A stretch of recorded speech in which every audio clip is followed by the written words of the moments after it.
আমরা নাম ধরে বলি, যেমন আপনার টোকাই সিনেমার যে নায়িকা ছিলেন রিয়া চৌধুরী এবং আপনার সাবেক স্ত্রী নুসরাত, দুইজনে কিন্তু এখন তাদের যে আপনি পারিশ্রমিক দেননি এই কথাটাও বলছিল। আবার টোকাই সিনেমা নিয়ে রিয়া চৌধুরী আপনার বিরুদ্ধে জিডি করেছে এবং মামলা করার প্রস্তুতি নিচ্ছে, এই বিষয়টা। আপনারা সবাই জানেন আগামী 2 জুন আমার একটা সিনেমা রিলিজ পেয়েছে, মুভির নাম হলো টোকাই।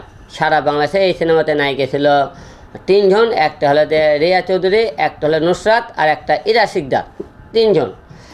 এবং এই সিনেমাতে সেই দিন আপনারা সবাই জানেন সিনেমাতে আমি এটার প্রডিউসার, আমি হিরো, আমি সিনেমার। এখন সিনেমার প্রচারের দিনে আমি রাস্তা থেকে টোকাই নিয়ে যাই, প্রচার করতে পারি, তাদেরকে আমি ইচ্ছা করলে নিতেও পারি, নাও পারি, সেটা ব্যক্তিগত সাবজেক্ট। আমি বলবো তোমরা আসলো না আসে না আসলো। সেদিনকে প্রচারের দিনে তারা আমাকে দেওয়ার কথা ছিল 2টার দিকে, সেইটা আমরা জম্মুর নামের থেকে আমরা 4টের দিকে গিয়েছি। ওনারা আসার আগে ওনারা এখান থেকে আসতে নামতে দেরি হচ্ছে, আপনারা আরও লোকজন আসতে সাংবাদিক ভাইরা আমি কেন একসাথে যাই, দেরি হচ্ছে রেখে সে করছে কি সে চলে গেছে রাগ করে এখান থেকে, সে যাবে না, ওনার মা ওর অ্যাটিটিউড দেখে চলে গেলো এখান থেকে। আমি পরে আর ফোন দিলাম কী বলে আপনি রাগ করে চলে গেলেন কে, এটা তো আপনি ধর এইরকম রাগ করেন তাহলে আপনারা প্রচার করবেন কেমন করে, ঠিক আছে? দেখতে না আমরা তেমন বাসায় চলে যাচ্ছি মানে তেরে মেরে গান। তারপরে আমি ঠিক আছে আসেন আপনারা প্রচারে যাই। পরে সেই আপনারা আমাকে বলে আমরা রামপুরা ব্রিজে তা আসতেছে, আমি রামপুরা ব্রিজে আপনি দাঁড়ালাম অফ দ্য গেটের সামনে, আসতেছে করতে ঠিক আছে আমি তো পার হয়ে যাচ্ছি, তোমরা কই, আমি কোন জাত পার হয়ে গেলাম হট করে। আচ্ছা যাই হোক, নয় আমরা লাস্ট পর্যন্ত আমরা আজাদ সিনেমা হলে প্রথমে গেলাম। আমি গেলাম, শাওন ভাই গেল, বাদল গেল, তারপরে রিয়ামণি গেল, আরও 3টা নায়িকা গেল, আরও অনেকে আমরা টোকাইয়ের কিছু টিম ছেলে পেলে যারা কাজ করছে তারা গেল।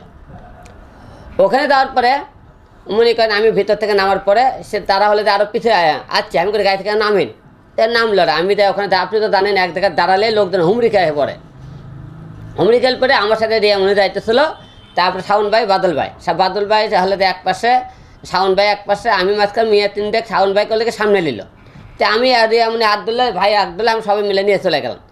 তো রিয়ামণি গেল, তারপরে ওই সাইডে আমি দাঁড়াচ্ছি, আমরা দাঁড়ানোর পরে সে বলতেছে এই তুমি বসে দাও, ও বসে দাও, হ্যাঁ আমি কোনো আমি চুপচাপ থেকে গেছে। সে তুমি আমার কাছে আলম ও তোমার পাশে দাঁড়াবে কেন, আমি তোমার পাশে দাঁড়াবো, এটা রিয়া চৌধুরী বলতে। আমার কথা তুমি এই কথা কেন বলবা, এখানে প্রচারে সেই রিয়া তো কথা রিয়ামণিকে আপনাকে প্রচার থেকে রিয়ামণি ওখানে কেন যাবে? রিয়ামণি 2টা সিনেমা করেছে, একটা শাওন আশরাফ পরিচালিত আইলেছরে, একটা বাচ্চাটা কিং, 2টা সিনেমা। আমরা এরপরে আমরা এই 2 সিনেমা রিলিজ করবো। রিয়ামণিকে আমরা ঠিক আছে এখন তো পরিচিত প্রচারক, আমরা কিন্তু সিনেমার দিয়ে তাকে প্রচারের জন্য আমি যে কোনো লোককে নিয়ে যেতে পারি। রিয়া চৌধুরী আমার একটা হাত ধরে দাঁড়াচ্ছে, তুমি আরেক মনে দাঁড়াও, সমস্যা তো নেই। তো তাহলে আপনারা ওদের কেন এইটা নিয়ে তো বাড়াবাড়ি কোনো দরকার ছিল না। যাওয়ার পর সে কিন্তু ওখানে অনেকে আপনারা দেখলেন যেটা আপনি যখন গাড়িতে করতে নামে এসে গাড়িতে আসে উল্টোপাল্টা সে বক্তব্য দিতেছে। এবং সেখানে থাকে আমরা গুলশান হলে গেলাম, গুলশান হলে যাওয়ার পরে সে এখানে অনেকে বলতে পারে কত শাওন ভাই, বাদল টাদল, রিয়া টিয়া সবাই ছিল। যাওয়ার পরে সে বলতেছে আপনারা যারা এখানে কাজ করছেন তারা আমরা কাজ করতে আমরা থাকবো, তা আপনার কাজ করতে সবাই বের হয়ে যান। শাওন ভাই টাউন বাদল সবাইকে এই ধরনের কথাবার্তা সে বললো, রিয়া চৌধুরী। তো বলার পরে শাওন ভাই, বাদল ভাইরা আমি সবাইকে চুপচাপ থাকবো, এখানে কেউ কোনো কথা বলবো না। তো রিয়াকেও অনেক কিছু বলতে হবে, চুপচাপ থেকে কেউ হবে না। এই জায়গার পরে সে লাইভে উল্টা পাল্টা বলতেছে। তারপরে রিয়া চৌধুরী ওটা রিয়া মনে করছে ওটা আসলে লাইভ করছে হলে, কিন্তু রিয়া চৌধুরী নুসরাতের নামও বলেনি, রিয়া চৌধুরীর নামও বলেনি, এক জাতকে সে গালি দেও কথা বলেনি। আমার অপরাধ ছিল আমি সেই ভিডিও আমার পেজে শেয়ার দিন কিছু, আমার পেজে থেকে রিয়া চৌধুরী আমার উপর রাখ, আমার পেজ তো ছেলেপেলে যে কোনো লোক শেয়ার দিতেই পারে, আমি তো গালি গালাজ কিছু দেখিনি হয়ে থাকা গেল।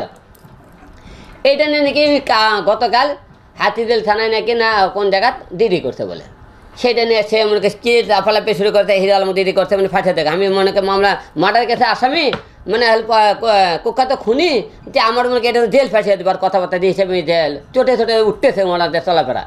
এখান থেকে সে আজকে গেল কি সে ডিবিতে গেছে, ডিবি থেকে আমার ওর কাছে নাজমুল ভাই ফোন দিল, করতে আলম এলে এটা ছিল নাজমুল ভাই আমাকে ফোন দিয়েছিল যে আলম এটা হলে এটা হলে বাড়াবাড়ি করার দরকার নেই, তো ভিডিওটা ডিলিট করে দিও।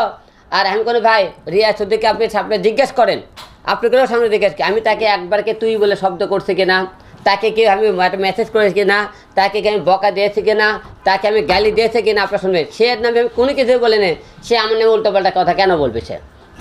এবং নুসরাত দেখেন সে উনি দেখে নায়িকা দাবি করে। এবং আমরা একটু রিয়া চৌধুরীর বিষয়টা আরেকটু আচ্ছা রিয়া চৌধুরী আমি বলি, রিয়া চৌধুরী আরেকটা বিষয় আরেকটা বলে, রিয়া চৌধুরী বলে সে টুকা শিবির নাকি সে হিট করে দিতে, ওর জন্য নাকি টোকাই ছবি হিট হয়ে গেছে। সে বলে আপনারা নিজেরাই বলেন তো এই রিয়া চৌধুরী সে 22 বছর কাকে বলে কে রিয়ার বলে? আপনার যারা জনগণ আছে সবাইকে এই প্রশ্ন থাকলো এবং আপনার সাংবাদিক ভাইদেরকে প্রশ্ন থাকলো এই রিয়া চৌধুরীকে আপনারা এর আগে কোনো চিনতেন কিনা?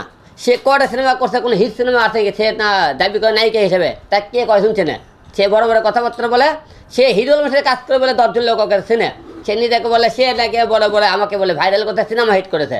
তো জনগণকে তার জন্য সিনেমা দেখতে গেছিল? জনগণ হলালারা আরও আমাকে অন্যান্য লোক যান এদের নামে অনেক কথা আর নায়িকা খুঁজে পান না। আমি তো এই কথা বলতে পারি না মানুষের মধ্যে শর্মেতে, আমি তাদের নামে কে কী বলে আমাকে না বলে। আর সে বলে নাকি হিরো আলমের সাথে কাজ করে তার নাকি সম্মানে মনে কারণে নষ্ট আছে। আরে তোমারে কয় শুনছে না সে জনগণকে জিজ্ঞেস করো, বড় বড় কথাবার্তা বলো তুমি। আচ্ছা, আপনাকে রিয়া মনিকে বললো যে আপনার কথিত প্রেমিকা, এই ধরনের কথা কিন্তু রিয়া চৌধুরী। হ্যাঁ, রিয়া চৌধুরী বলেছে রিয়া মনিকে খারাপ খারাপ কথা বলতেছে, এই বলে গার্লফ্রেন্ড বলতেছে, তারপরে মনে করে আবার কথিত প্রেমিকা বলতেছে। এবং আমাকে সে কত বড় তার সাহস আমি থেকে বেছে নেয়, সে আমাকে টুকাই বলে শব্দ করে গালি দেয় এবং তুই টাকার করে কথাবার্তা বলে।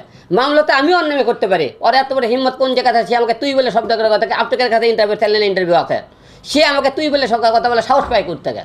সে আমাকে মনে করেন হলে টুকাই বলে সাহস করতে থেকে পায়। আচ্ছা, আপনি ওকে কোন জায়গা থেকে চিনেন, কিভাবে আনছিলেন? আরে ওকে একজন পরিচালক আমাকে বলে ভাই এই মেয়েটা কাজ করেন। তো আমরা প্রথমে গেলাম, সে দেওয়ার পরে সবাই পছন্দ না। তো আমি কোথায় কাছে ল্যান্ড মালাম আমাকে অনেকদিন ধরে সেভাবে টাইম ল্যান্ড সিনেমার কথা মানুষ বলে ল্যান্ড ছাড়ে। এই সিনেমাটা নায়িকের কোনো ভূমিকা ছিল না। এই সিনেমার গল্পটা টুকাইয়ের উপর একটা নায়িকাদের বিশেষ ক্যারেক্টার এরা ব্যবহার করছে। এরা নিজেরা নায়িকা হিসেবে দাবি করে।